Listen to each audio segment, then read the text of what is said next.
What's up guys, today what I have for you then is another episode of Destiny 2 Mythbusters, one show everyone enjoys on the channel. It's actually been a while since we've actually done a Destiny 2 Mythbusters video. Really sorry about that, been focused on a lot of like Fortnite stuff etc, trying to expand the channel into different games etc alongside Destiny, so I'm really sorry about that, but nevertheless don't worry, we haven't quit Mythbusters in any single way. Do not worry about that. Just thought I'd make that clear at the start of the video. So if you do go on to enjoy this episode, leave a like, we'd greatly appreciate it. Let's just see how many likes we can get on the video. And now let's finally jump into this week's episode of Destiny 2 Mythbusters. The first one is coming in from StarFred, saying Myth, using a Telesto, you can create a suicide vest on another Guardian. So of course I believe this worked in Destiny 1, where if you'd have a Telesto and you shoot it onto your teammate, if they run into other enemies and it explodes, it's going to kill the other enemies while also being attached to your friendly Guardian, so acting like a suicide vest, as StarFred said. So without further ado, let's show the footage I actually managed to acquire.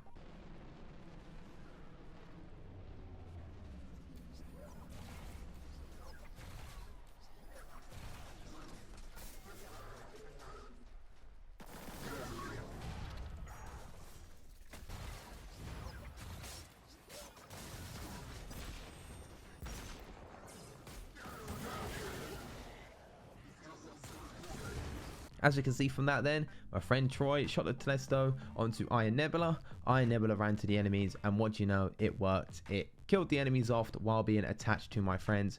Really fun thing to do, and it's going to be fun to maybe try this in PvP one day, you know. It could be fun to try that in PvP one day. Maybe I even have a video out of doing it in PvP. Who knows? We never really know what the future holds. Moving on to the next one then, which is coming in from GhostMusicGaming. Myth, you can achieve infinite dodge, melee ability, and infinite blindness by using the warrior skill tree on the Hunter Arcstrider subclass, and also the Gambler's Dodge and the Gemini Jester exotic pads. So with the Gemini Jester exotic pads, off the top of my head, I believe what they do, once you dodge, you blind an enemy. And then once you have the perks that Ghost Music actually told me to set up, if you dodge, you recharge your melee ability. Then once you melee an enemy, you recharge your dodge ability. Therefore, if you keep doing those combinations over and over and over on enemies, are we going to be able to have infinite dodge, infinite melee, and also infinite blindness onto enemies? They wanted me to test that out. That's what I did, and this is the footage that I got.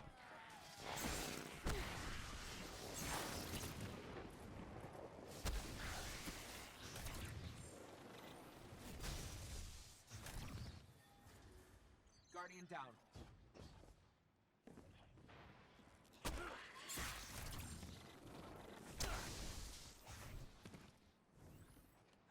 As you can see from that gameplay there, then it does actually work. I was really surprised. It was really a ton of fun, you know. I actually had a bit of fun playing Destiny 2, you know. But all jokes aside, the myth actually did work, and it was a ton of fun to do. So thank you for that one. You know, that's the only problem lately when it comes to Destiny 2. The only fun I'm really having on that game right now is Mythbusters. Mythbusters is what keeps me having fun on Destiny 2 at the moment. I'm really hoping for the updates they got coming out, it revives the game and it becomes a great game to play again. Because, you know, I and many others agree that, you know, Destiny 2 is in a bad spot right now, but hopefully Bungie pulls through. But it's not a video to be sad about. This is Mythbusters, so let's get back on track. The next one's coming in from a Rainbow Noodles. Myth, if someone picks up the Floyd's lava thing with the stag on, will they get healed by the rift? So what they meant by this is basically, once you have the stag in the tower, if you pick up the Floyd's lava and you actually jump off and you start getting hurt by the floor, once you die, the stag actually creates a healing rift or empowerment rift, whatever you have on, in the tower. And they want to know, you know, will I be able to pick up the Flawless Lava, walk into a healing rift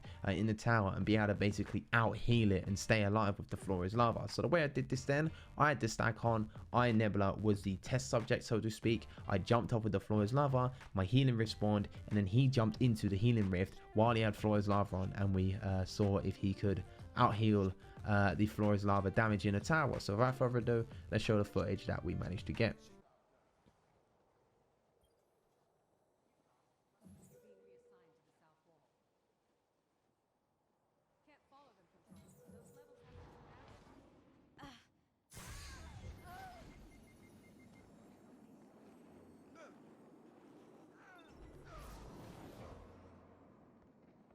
As you can see from that gameplay there, then It didn't work. It didn't work. The floor is lava is just that. It's just too powerful. It's just too powerful. You're not going to be able to out heal the floor is lava in the tower, unfortunately.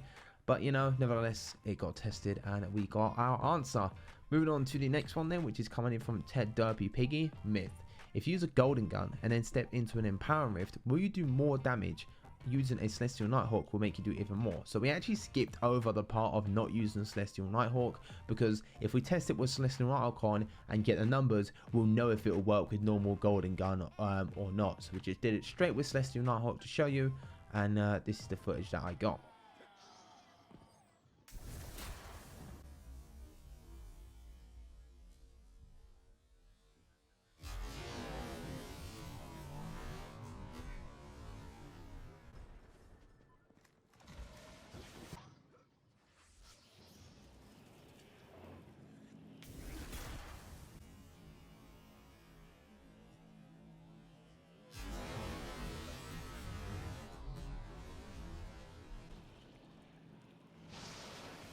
As you can see from that footage, in the first shot with no empowering rift, I believe I did 22,038 damage, and then we did the exact same again, but this time with an empowering rift on top of it, and I did the exact same amount of damage. So no, empowering rift does not buff your golden gun, unfortunately. I wish it did. It would be kind of good, you know, maybe 22,038 damage without empowering rift, and then with empowering rift it buffs up to 25,000. I don't know, it would have been cool to see something like that, but unfortunately it didn't work.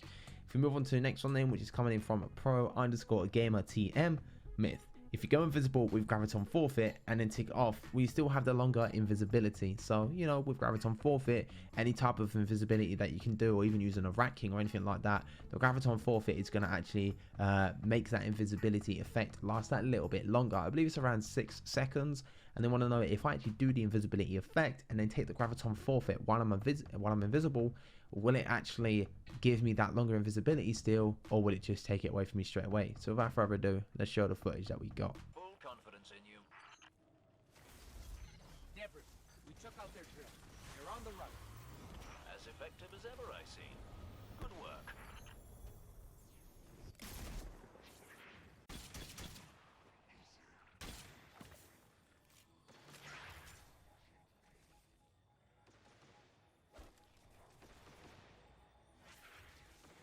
So from that footage, you may or may not be able to tell. Maybe I'll put something on screen to show you guys. Haven't actually edited the video yet. I'm doing the commentary prior to editing to it.